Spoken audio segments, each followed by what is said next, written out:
Check, what is cheque? Cheque क्या होता है? तो चेक कहता है कि cheque is a piece of paper, एक डायरी होती है जिसमें 15 से 20 पेज होते हैं, वो अपनी डिमांड के अकॉर्डिंग आप मोटी बुक भी इश्यू करवा सकते हो। तो कह रहा है कि पीस ऑफ पेपर होता है, उसमें गारंटी होती है। एक होता है ड्रावर, जो पैसे देता है, जो मतलब चेक देगा वो ड्रावर होगा, और जिसके नाम पर चेक दिया जाएगा दैट इज पेई।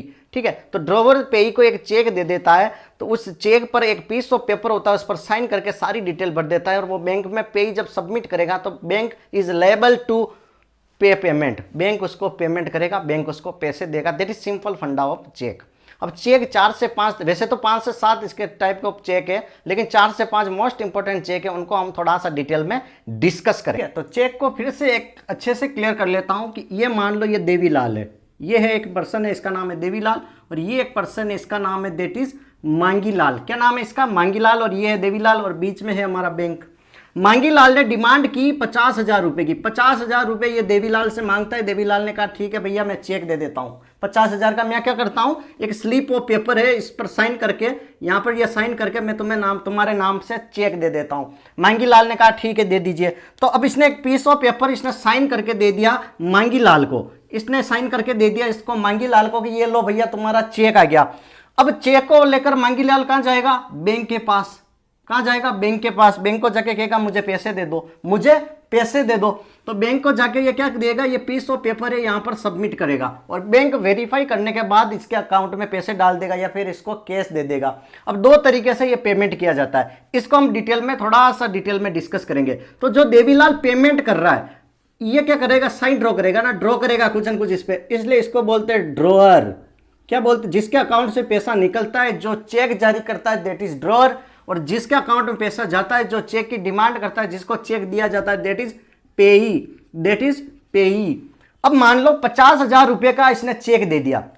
यहीं पर हम बात कर लेते हैं that is about the cheque bounce. Cheque bounce क्या होता है? चेक बाउंस की कंडीशन कब आती है? चेक बाउंस होता क्या है? चेक बाउंस की कंडीशन यहां पर देखना कि मान लो इस देवीलाल ने 50,000 का चेक साइन करके दे दिया, ये लो भैया आपका चेक। मांगीलाल गया बैंक में कि फटाफट कि चलो 50,000 रुपए ले लेते हैं। अब इस बंदे को नीड थी, अर्जेंसी थी, इमरजेंसी थी, और अर्जेंट कंडीशन में यहाँ बैंक में जाकर बोला कि ये लो चेक। बैंक ने ससुरा खाते में चेक किया, खाते में देखा कि फटाक से देवीलाल चेक पे, उस पर नंबर वगैरह सारा प्रिंट होते हैं, ठीक है, आपका अकाउंट डिटेल होती है, आरबीआई के साथ कौन सा चेक नंबर, सारी डिटेल होती है उस चेक में। तो डाल के इसने देखा कि अब ससुरा देवीलाल के खाते में तो सिर्फ 10,000 रुपये पड़े। कितने रुपये पड़े? 10,000 रुपये पड़े। तो चेक वापस बाउंस कर देगा, चेक को वापस भेज देगा कि भैया खाते में पैसे नहीं है, चेक बाउंस हो गया। इसी को हम बोलते हैं चेक बाउंस। अकाउंट में पैसे नहीं होंगे तो ये वापस कहेंगे मांगीलाल जी ले जाओ चेक, पैसे ही ना है। अब मांगीलाल का दिमाग खराब हो गया, ठीक है। अब मांगीलाल का क्या हो गया? दिमाग खराब हो गया, ये हो गया गुस्से में लाल पीला। अब मांगीलाल ने कहा कि ससुरा 50,000 रुपए 6 महीने मांगे, इतनी मुश्किल से दिए, ऊपर से कह रहा है कि बैंक के पैसे नहीं है उसके खाते में, मतलब फिर से चूना लगा दिया। बैंक ने कहा ऐसे तो फिर आरबीआई वगैरह कहा, कोर्ट ने कहा कि ऐसे तो हर कोई घाटा कर सकता है, हर कोई ऐसे चेक खाते में पैसे नहीं है, हर किसी को फर्जी चेक देगा, इसके लिए कुछ करो। तो इसके लिए कानूनी कार्रवाई है, इसके लिए कोर्ट प्रोसीजर है। कोर्ट प्रोसीजर ये है कि ये मांगीलाल इस पर केस कर सकता है। मांगीलाल क्या करेगा? देवीलाल पर केस करेगा कि ससुरा मेरे को मूर्ख बनाया, मेरे को पागल बनाया, चेक का गलत यूज ना हो, इसके लिए एक रूल आया कि 2 साल तक की जेल हो सकती है अगर आपका चेक बाउंस हो जाता है। अगर चेक बाउंस होने पर 2 साल की जेल हो सकती है। और 50,000 का अमाउंट है ना, तो इस देवीलाल को हो सकता है डबल राशि भी देनी पड़ जाए, 1 लाख रुपीज। समझ रहे हो? 50,000 देने पड़ रहे थे पहले, अब 1 लाख रुपया देना पड़ेगा, प्लस 2 साल तक की जेल भी हो सकती है। तो ये बड़ा सिस्टमेटिक हो गया। पर अभी हाल ही में कोर्ट ने कुछ चेंजेस किया कि भाई डायरेक्ट आप जेल में नहीं डाल सकते हो, डायरेक्ट केस नहीं कर सकते हो, ठीक है। चेक बाउंस हो गया, हो सकता है खाते से कुछ अर्जेंट में पैसे निकाल दियो, तो इसको भाई 30 दिन का टाइम दो। 30 मतलब जिस दिन बाउंस हुआ उसके 15 से 30 दिन के बीच में उसको नोटिस दे दो कि भाई देवीलाल तेरे खाते में पैसे नहीं है, मेरा चेक बाउंस हो गया, पैसे डलवा और फटाफट फाइल सुलझा। फिर भी अगर ये नहीं मानता है, फिर भी कहता ना मैं कुछ नहीं कर रहा, तब आप उस पर लीगल एक्शन ले सकते हो। क्लियर है? अब मान लो 50,000 में से देवीलाल ने मांगीलाल को 10,000 रुपये दे दिया, 10,000 केस में दे दिया, ये पकड़ यार फोन पे से 10,000 तो ले, बाकी के दे देंगे। तो उस केस में भी फिर मांगीलाल इस पर केस नहीं कर सकता कि चेक बाउंस हो रहा है, क्योंकि भाई तू 50,000 मांगता था, इसमें 10,000 रुपये उसने केस कर दिए, ठीक है। तो तू 50,000 का चेक किस बात का ले रहा है? तेरे को तो 40,000 का चेक मिलना चाहिए। तो उस केस में भी चेक बाउंस होता है तो भी इस बंदे पर कोई भी केस नहीं लगेगा। दैट इज न्यू रूल, ये नया रूल आ चुका है, ठीक है। तो चेक बाउंस वाला क्लियर हो गया। ओके, अब चेक को फिल कैसे करते हैं, थोड़ा सा इसको भी देख लेते हैं कि चेक भरते कैसे। इसके बाद टाइप ऑफ चेक को थोड़ा और डिटेल में डिस्कस करेंगे।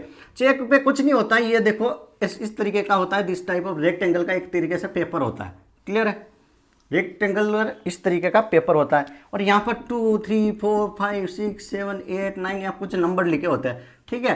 तो ये अकाउंट नंबर होते हैं, चेक नंबर होते हैं, इस तरीके से ये डिटेल यहाँ पर होती है, इससे अपने को कोई मतलब नहीं रखना, ठीक है। अब यहाँ पर जिसके नाम पर चेक देना है, यहाँ पर तो होगा दैट इज नाम लिखना पड़ता है, इसके बाद कितनी राशि, ठीक है, अंकों में यहाँ पर राशि लिख लो भाई 10,000 रुपये दे रहा हूँ, 10,000 का चेक देना है तो 10,000 रुपये मात्र, और यहाँ पर शब्दों में लिख लो 10,000 रुपये, क्लियर है। और नीचे यहाँ पर आपको साइन करना पड़ेगा, ये लो साइन कर लिया, और ऊपर की साइड में यहाँ पर आपको डेट लिखनी पड़ेगी, तारीख दिनांक लिखनी पड़ेगी, यहाँ पर लिखनी पड़ेगी आपको डेट, आज कितनी तारीख है, फॉर एग्जाम्पल आज है 3 जून, तो 3 जून 2023 तारीख लिख लो, ठीक है, ये डेट आपको लिखनी पड़ेगी, और जिसके नाम पर देंगे वो ये डिटेल लिख लो, इस तरीके से फिल करके साइन करके आप दे दीजिए। किसी को भी ब्लैंक चेक ना दे, ब्लैंक मतलब साइन करके डायरेक्ट दे दिया, अगला बहुत सारे 5-10 लाख रुपए लिख के फर्जी में पैसे निकाल सकता है, तो किसी को भी कभी भी ब्लैंक चेक नहीं देना। चेक भरना सीख गए, किसको देना, जिसके नाम है अकाउंट नंबर उसके नाम का लिख लो, ठीक है। मेरा नाम है, जैसे फॉर एग्जाम्पल मांगी लाल को दे रहे हैं तो यहाँ लिख लिया, ये लो मांगी लाल कितने मांग रहा, 50,000, तो यहाँ लिख लिए 50,000 रुपये मात्र, और यहाँ पर लिख लिया देट इज ये 50,000 के शब्दों में यहाँ साइन करके उसको दे दिया।